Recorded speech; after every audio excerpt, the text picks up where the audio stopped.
चौक नहीं, कितनी अच्छी राजधानी।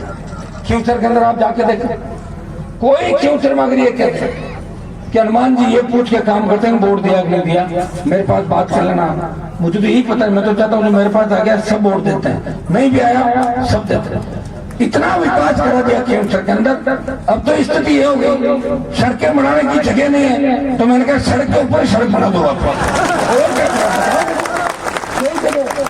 डबल चौकीटा निकल गई। वो ऐसे फोन करते हैं, चिविंदर फोन करते हैं, अरे साहब कौन सी है, वो क्या दिक्कत है, क्यों तो 3.75 तो बनी, उसके ऊपर आगे मैंने कहा नहीं वो जो 5.5 कर दो। खींवसर की हर रोड 5.5 मीटर होनी चाहिए, क्योंकि ये विधानसभा क्षेत्र इस देश के किसानों की लड़ाई लड़ रहा है, ये देश के जवानों की लड़ाई लड़ रहा है। कोई खींवसर के अंदर आए तो ऐसा नहीं लगना चाहिए कि यहाँ का जनप्रतिनिधि कौन है। कुचेरा जो नागौर की राजधानी हुआ करता, राजस्थान की राजधानी थी कुचेरा के अंदर। जब मैं एक बार गुजर रहा था 2013 के अंदर, मैंने देखा 4 फीट पानी था और एक दूल्हा दुल्हन शादी करके जोड़ा, उस पानी के अंदर उनकी छोटी गाड़ी फंस गई। मैं रुका, लड़के हंसी उड़ाते, हाँ देखो देखो अंदर फंस गए। अरे मैंने कहा तुम्हें उनको निकालो, अपनी मजाक उड़ापी निकाल कर आए। तो उन्होंने आते ही कहा यहाँ के नेता कौन है, मैंने कहा मैं ही हूँ जिन्होंने निकाला आपका। क्या हुआ, बोले सड़क नहीं बन सकती, क्या यहाँ सड़कें नहीं बनी। मैंने कहा यहाँ के नेता तो वो थे जो तो भाषण देते थे कि ट्रेन आएगी तो चोर आ जाएगा, बिजली आएगी तो करंट आएगा, पढ़ोगे तो लड़कियां चली जाएगी हमारी, ये भाषण देते थे। लेकिन मैं लेट आया हूँ बहन जी, अब की बार जब आप आओगी तो बाईपास भी मिलेगा और या सीसी भी मिलेगी। भाई उस कुचेरा का कीचड़ अगर किसी ने मिटाया, हनुमान बेनीवाल ने उस कुचेरा गांव का महाविद्यालय खुलवाया और शिक्षा की क्रांति खींवसर के अंदर ऐसी लाया कि 7 कॉलेज खुला थी। कितने? 7। हाँ ये सही है कि मेरा कागज सरकार में जाता है, सरकार डरती है। अगर हनुमान का काम नहीं किया तो जगह जगह चुनाव हरा देगा राजस्थान में। दिल्ली वाले भी डरते हैं, राजस्थान वाले भी डरते हैं। अब डर का कोई इलाज नहीं है, लेकिन मैं किसी से नहीं डरता, मैं आपसे डरता हूँ। मेरा मूड ऑफ हो जाता है और आप जीत कर ले तो उतरो रथ से नीचे, उतर जाता हूँ और क्या जाऊंगा। बाकी मैं भी चाहता हूँ रथ से बार बार आप बीजेपी कांग्रेस के लोग नहीं उतरते, लेकिन आप जीत करके बैठ कर उतरना ही पड़ेगा। उतरता हूँ, आओ अभी काम नहीं आ पाता तो मैं कहता हूँ अगली बार आ जाऊँ भाई प्लीज माफ कर। मैं जानता हूँ और आप भी मेरी पीड़ा समझते हैं। आप देख रहे हो एक व्यक्ति जब देश का किसान तकलीफ के अंदर था, पंजाब से किसानों का आंदोलन चला, पंजाब में वो आंदोलन का बूम पंजाब के अंदर था। पंजाब के किसानों ने दिल्ली को घेरने की रणनीति बनाई, दिल्ली की ओर बढ़े, अकेले पड़ गए। ज्यादातर जट सिख थे, हमारा डीएनए एक है, जट सिख जाट बिश्नोई ये सब हमारा डीएनए एक है। हरियाणा के किसानों ने कहा कि पंजाब वाले तकलीफ के अंदर है, उठाओ उनका साथ दो। यूपी दिल्ली का किसान साथ आ गया, बॉर्डर रोक लिए गए, लेकिन राजस्थान का बॉर्डर नहीं रुका, दिल्ली जयपुर का हाईवे जाम नहीं हुआ।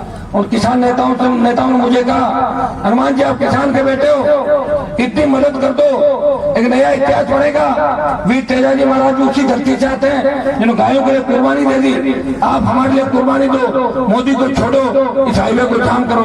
भाइयों एक हुंकार भरी, NH8 जाम कर दिया और तीनों कच्चे बिल वापिस हुए।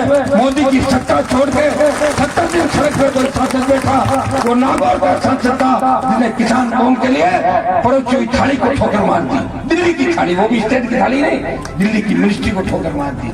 इधर जब अग्निपथ आया सेना के सम्मान के अंदर, अगर देश का कोई सांसद सड़क पर आया, जोधपुर में 2 लाख जवानों की रैली करके ये संदेश दिया मोदी जी हम उस कौम से आते हैं जिस कौम ने इस देश को आजाद कराया 62, 71 और कारगिल की लड़ाई के अंदर अगर सबसे ज्यादा शहादत किसी ने दी हमारी कौम ने दी है, हमसे टक्कर मत लो।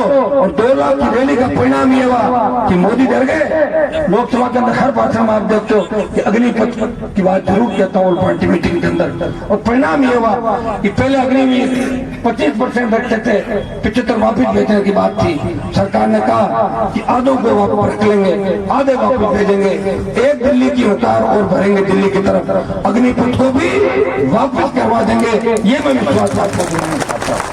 आपने बड़े बड़े आंदोलन देखे, अभी छात्र चुनाव को लेके यहाँ कई बच्चे मंच में बैठे होंगे, मुझे बुलाया राजस्थान यूनिवर्सिटी में, चुनाव नहीं हो रहे। मैंने कहा कैसे नहीं हो रहे? वसुंधरा के समय चुनाव बंद हुए, मैं विधायक बन के गया, धरने पे बैठा, चुनाव की घोषणा करी, यही सीएम था 100 करोड़ 2009-10 की बात है। मैं गया यूनिवर्सिटी कैंपस, कई बीजेपी कांग्रेस के नेताओं से बात हुई, जो यूनिवर्सिटी के अध्यक्ष थे, उन्होंने कहा हमारे आपका साथ देने, कोई नहीं आया। बच्चों ने कहा भाई साहब कोई लड़ने वाला नहीं है, आप लड़ाई लड़ो। मैंने लड़ाई लड़ी, इस प्रदेश के अंदर 8-9 रैलियां करी, जयपुर में रैली की, और आपने मुझे भीगते हुए देखा था ना, भीग रहा था 2 घंटे तक। किसके लिए भीग रहा था? इन बच्चों के लिए। ये नई पीढ़ी तैयार हो, नई राजनीति तैयार हो। हमारी लोकतांत्रिक व्यवस्था की प्रथम सीढ़ी छात्र चुनाव है। यहाँ के माध्यम से जो इस चुनाव के माध्यम से जो बच्चे आएंगे वो मजबूत, बेबाक और लड़ने वाले होते हैं। ये प्रयास हनुमान बेनीवाल ने किया, और मैं आपको विश्वास दिलाता हूँ। तो सरकार ने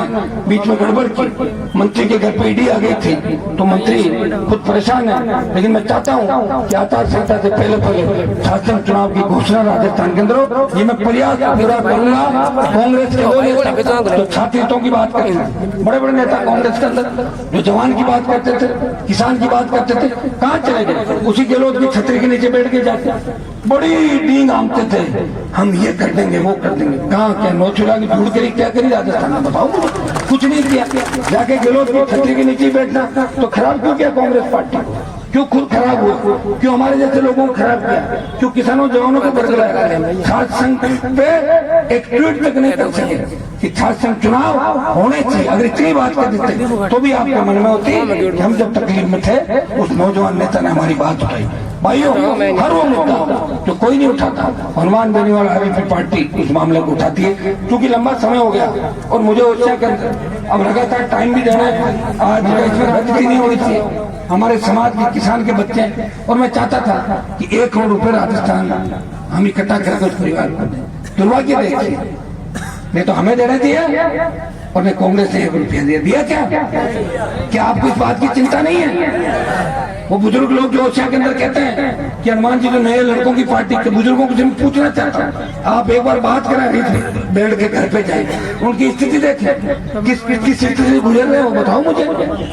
वो अगर 1 करोड़ रुपया आ जाता तो काम आता उन परिवार के, बाकी बचे हुए लोगों के। आदमी तो अपन वापिस नहीं ला सकते जो चला गया, लेकिन आर्थिक संबल के माध्यम से उसे सांत्वना दे सकते हैं। ये जो दिन करते हैं अपने पीछे, इस बात के लिए तो करते हैं कि भाई लोग आते हैं, वो कहते हैं चिंता मत करो, हम आपके साथ हैं, जो आया है उसको जाना पड़ेगा, वहाँ घटना हो गई उसको देखो, ऐसे कह के दुख भुलाने का प्रयास करते हैं। लेकिन यहाँ तो उल्टा काम हुआ, दुख भुलाया नहीं, दुख बढ़ा दिया। पैसे नहीं देने देंगे, न देंगे और न देने देंगे। मैं अलग आदमी कि काम करूंगा और 2 जन लड़ लिए तो 2 जगह करूंगा, रोकूंगा नहीं किसी का काम। इसलिए क्यों सर नागौर एक तरफ हनुमान बेनीवाल की तरफ चल रहा है। मैंने लड़ाने का काम नहीं किया, भिड़ाने का काम नहीं किया।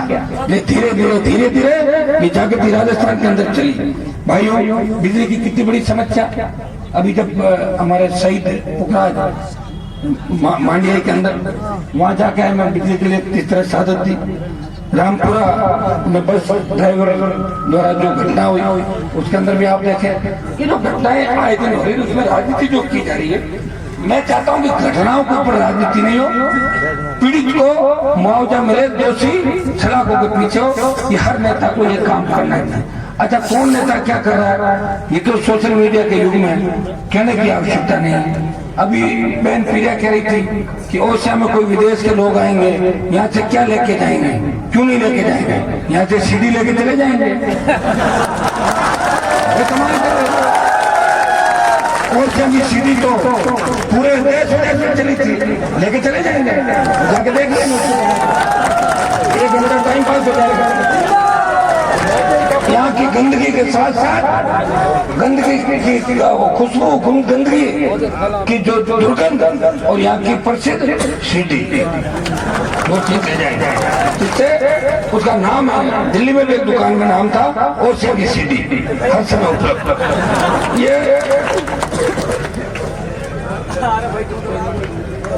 नगर पालिका की मांग है लंबे समय से। अभी मैं कह दूं कि आज ही घोषणा कर दूं, मैं झूठ तो बोल नहीं सकता, प्रयास करूंगा। ये तय है, अगर तुम लोग वास्तव में चाहते हो कि नगर पालिका बने तो जरूर नगर पालिका उषा को बनाएंगे, इतना मैं विश्वास दिलाता हूँ। जितनी टीम हमारी बैठी है, हम किसी के खिलाफ नहीं। मुझे तकलीफ इस बात की होती है कि बुरे वक्त में कोई आदमी मदद मांग ले और लोगों को कोसे, लोगों पे आरोप प्रत्यारोप लगाए। खुद के गिरबान में झांक के देखना चाहिए कि आप लोगों ने इस राजस्थान को क्या दिया, आप लोगों ने मारवाड़ को क्या दिया। जिन लोगों के पेट के अंदर राजा महाराजाओं के परिवार का अन्न बोलता है, जो गढ़ किलों के अंदर नौकरी करके अगर चाहते हैं कि किसानों के सच्चाई कैसी हो गए, खून कभी बदलता नहीं है, खून खून ही रहता है। हनुमान बेनीवाल की रगों के अंदर असली किसान का खून है। मेरा छोटा बेटा भी टेढ़ा जी का जयकारा करता है और किसान को उनको देखकर बोलता है। वो जब भी बड़ा होगा उसको यही संस्कार परिवार से मिलेंगे कि मेरे पापा किसान जवानों के लड़े थे, मुझे भी मेरे पापा की तरह बड़े होके गरीब किसानों की सेवा करनी है। भाइयों, जिनके मन में पाप हो, जिनके परिवार किस तरह के डेरे जिनके थे, आपने देखे राजस्थान देश के अंदर, वो अगर आदर्श की बात करे, वो तुम्हें ज्ञान दे, जोर जोर से भौंकने से, बोलने से कोई डरता नहीं है। ये आप जानते हो कि 3 दिन बाद आचार संहिता लगेगी, 4 दिन बाद, चौथे दिन बाद देखना बोली चुप हो जाएगी। एक यही नहीं होगी, कई जगह बोले चुप हो जाएगी। और मैं सरकार में आ गया तो फिर क्या होगा बताओ मुझे? फिर आप जानते हो वही होगा जो आपने सोच रखा, गलत नहीं होगा। कईयों का हाथ पीला करा दूंगा राजस्थान का, कई लोगों को करना जरूरी भाई, सामाजिक नाते, समाज के नाते मुझे बहुत चिंता रहती है। मैं तो चाहता हूँ बेचारे राहुल गांधी की भी शादी करो, अकेला कितने साल से घूम रहा है। मैं सो गहलोत को रोज करता हूँ, गहलोत ये देखिए मेरा भाषण सुना लालू यादव ने और राहुल गांधी को बोल के आप शादी क्यों नहीं करते? देखो बात चली शादी की कोशिश और पहुंची बिहार, लालू यादव ने कहा राहुल जी आप शादी क्यों नहीं करते? राजस्थान में बड़ी आवाज उठ रही है, कौन उठा नहीं उठा? तो राहुल ने कहा आप लड़की देख लो, अगर मुझे पूछा तो मैं लड़की देख भी लूंगा और हाथ पीले भी करवा दूंगा। मेरे ख्याल से शादी करनी पड़ेगी राहुल को। ये भी मैं सत्रों में मुख्यमंत्री से अपील करता हूँ, गहलोत कम से कम ये काम तो आप कर दो, अपने नेता की शादी करा दो, लड़की हम देख लेंगे, कहीं कहीं कांग्रेस पार्टी में मिल जाएगी। शादी करना तो अच्छी बात है। शादी मैंने जब नहीं की, लोग मुझे कहते थे, कई बुजुर्ग महिलाएं, बुजुर्ग लोग कहते थे, मैं कहता था विकास करूंगा, ये करूंगा, तो कोई दादी कोई दादा कहता अरे बेटा विकास छोड़, तू तो जीत जा और पन्नी जीत जा। तो मैं ये हाँ ये आशीर्वाद है, शादी हो जाए और वापिस फिर बाल बच्चों को सही करना हमारे भी, ये आशीर्वाद होता है भाई। ये मैं थोड़ी कह रहा हूँ, ये तो व्यवस्था कह रही है, मैंने व्यवस्था लागू थोड़ी करी। ये तो वेद पुराण ये सारी चीजें बैठे, प्रधान जी बोमजी चौधरी साहब बैठे, पुरानी बातें जानते। ये तो घर के अंदर जो कहता है ना कि बच्चा जब गड़बड़ करने लग जाता तो कहते हैं इसका ब्याह करा दो, चार क्या कहते हैं, चार चौपका कर दो इसको, ये ठीक चलेगा। ये तो शादी की बात चलती है देश प्रदेश के अंदर, मैंने नहीं चलाई ये बात, ओसिया के अंदर आया वैसे ही बात याद आ गई। राहुल गांधी को देख रहा हूँ, मुझे लगा क्या ये बात जरूर मेरी कहनी चाहिए थोड़ी, इस बात को भी नहीं कहता तो आपको लगता हनुमान जी आए और चले गए, कुछ भी नहीं कहा, कहीं मिल तो नहीं गए किसी से, तो ऐसे लगा मैंने ये बात वापिस चलाई, आप सबने मान सम्मान किया। अब की बात एक तैयारी आप लोगों को करनी है, यहाँ कांग्रेस तीसरे नंबर पे ओसिया के अंदर, बीजेपी और आरएसएस का मुकाबला होगा, भारतीय जनता पार्टी को पछाड़ना, इस चीज का ध्यान रखना। कोई कितनी बात करे, ये जो जवानों की ताकत खड़ी है, ये ताकत राष्ट्रीय लोकतांत्रिक पार्टी की ताकत है। ये ताकत इस बार बड़ा बदलाव राजस्थान के अंदर करेगी। ओसिया के हर गांव ढाणी के अंदर, हर चौपड़ी के अंदर शेड्यूल कास्ट का बच्चा, किसान का बच्चा, अल्पसंख्यक का बच्चा यही बात करेगा कि मुझे आरक्षण चाहिए, मुझे